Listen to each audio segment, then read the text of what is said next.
So the Washington Post has fired reporter Felicia Sonmez after a multi-day scandal we call it that played out on Twitter. It started with Dave Weigel retweeting something offensive. Felicia Sonmez then highlighted that retweet in internal Slack. Minutes later, she, quote, screen grabbed it and shared it with the world and said, "How awful is this?" Weigel wound up with a month unpaid suspension.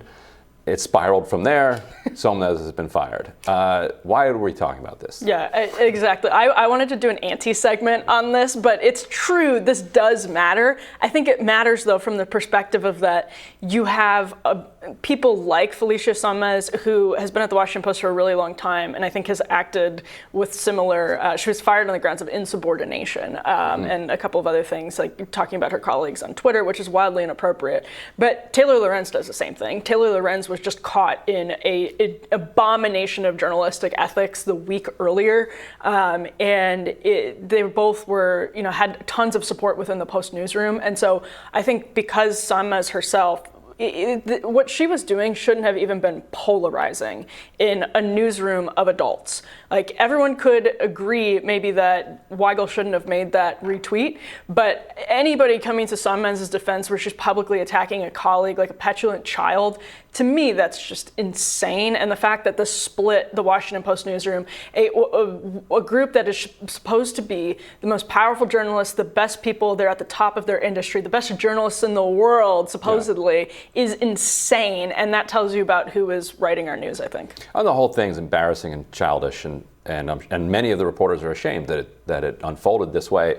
I've had a pet theory about how this was going to unfold from the very beginning and why the management did what it did, and nothing that has happened since has disabused that theory. So let me try it out on you and see if you agree with this. So my take, right away, when they came out with this month unpaid suspension against Weigel, who is well liked in the newsroom. Yeah. Who had defended Sonmez in the past. Was on our trivia program last week. That's right. In fact, that's what did him in. That's what did him in. People saw that. Yeah. And they're like, oh wow, we thought he knew more than this. How did he blow this Nixon one? Actually, no, he got the Nixon one.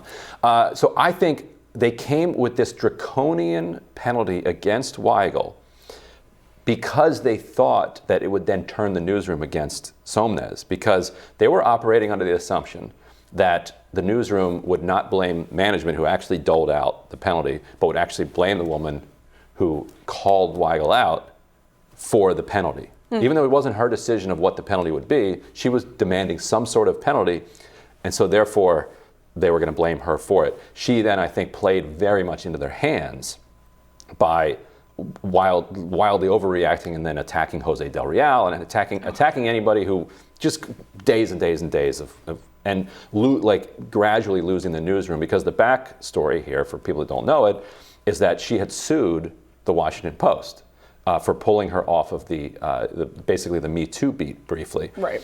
And that case was dismissed. She said she's going to appeal it. She's been a rabble-rouser inside. And she had made a Me Too claim herself, which is why this all happened. Prior to her, she was at the Post 20 years ago or 15 years ago, time off from the Post, made her Me Too claim, then came back to the Post.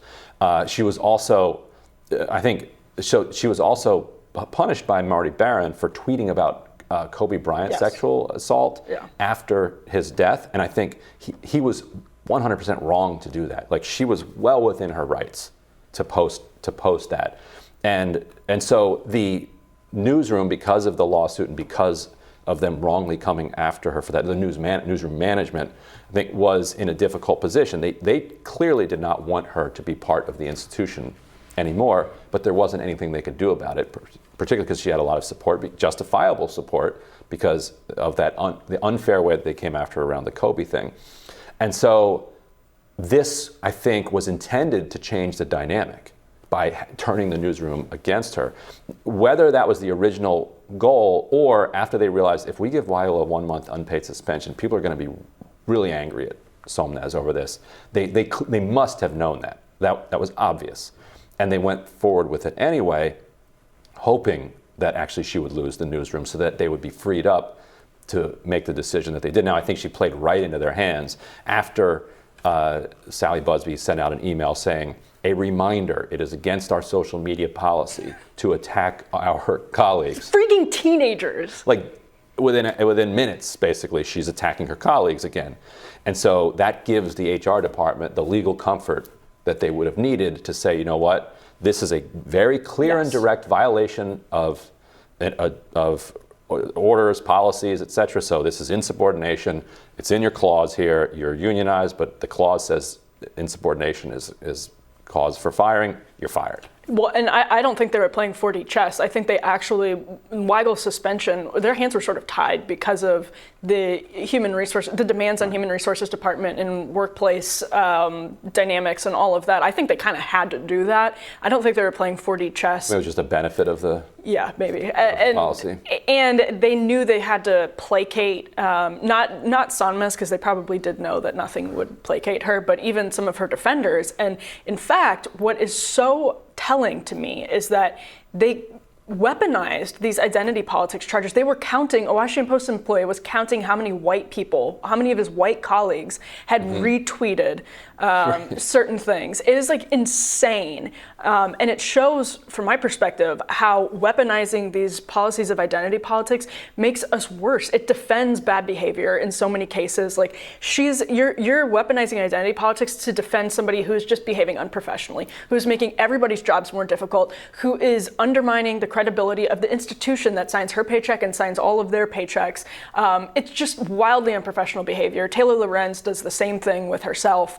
And she botched a story, and it's as simple as that. She still has her job. She's done it a couple of times, and it's because these institutions don't want to be on the wrong side of people who are eager to weaponize these shields, basically, to use identity politics, which, by the way, is important to some degree, right? Like, there are important conversations to be had about all of those issues, but weaponizing them so cynically defends a lot of really bad behavior and shields it from necessary correctives.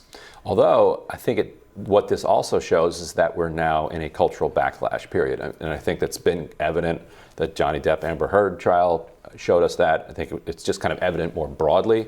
But this is another example that shows us that the backlash is on, because I think that if the pendulum were still swinging in the other direction, that despite everything that happened, management might have felt like they didn't have the ability to do what they just did. I was legitimately surprised that they fired her.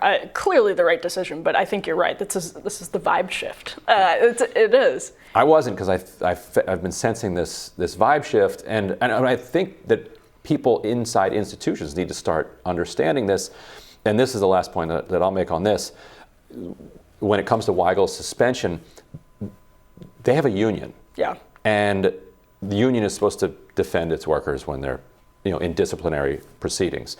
When Sonmez was disciplined for the Kobe Bryant thing, the Guild came out immediately and said that this is outrageous, and everybody signed letters, including Weigel. But because of the cultural valence of this one, the Guild did not come out and do the same thing, which people need to understand. Maybe that's a good thing, maybe it's a bad thing, but people need to understand what you have done is you've given up the union power and you've handed it over to management, which can then use it arbitrarily if it decides to. If it wants to crack down on a worker, what it has to do is use a cultural lens or a cultural weapon to do it, because then they can be confident that the union will give them a free hand to do that. The purpose of the union is to tie the hands of management when it comes to discipline. Yeah, no, I think that's completely true. And I think the broader picture here is that the metastasizing, because you're sort of placating people who are making dubious assertions over and over and over again, that these bad ideas have metastasized in a lot of our institutions and have hampered their ability just to do good work, to do what they're supposed to do, what their subscribers pay them to do, which is good journalism. And they're hampered because they were winking and nodding at it and allowing it to metastasize. And now they're stepping back and saying, oh my gosh, what has become of the Washington Post? Right, and if you're handing over your worker power to management, then you might have a thing like Sonmez getting fired. You have to be careful what you wish for when you hand over power to them, because they are going to then operate how they feel like they want to, not how and not necessarily in your own interest, believe it or not. That's very true. We'll have more Rising after this.